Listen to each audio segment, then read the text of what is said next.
How to reverse video in CapCut PC. Hi everyone, it's Sophia to assist you today. Without any delay, let's jump right in. First, simply add video to your CapCut.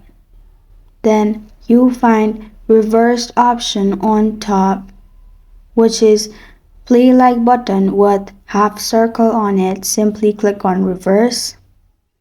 After you've clicked on reverse on top, simply your video will be reversed. As you can see, after it's processed, simply play and your video will be reversed. After that, you can simply export by clicking on top right corner of your screen. This is how to reverse video in CapCut PC. Thank you for joining me today. If this video helps you out, please leave a like and subscribe for more. Got a question or want to suggest a topic? Comment below. I'm Sophia signing off. Until next time, thank you for watching.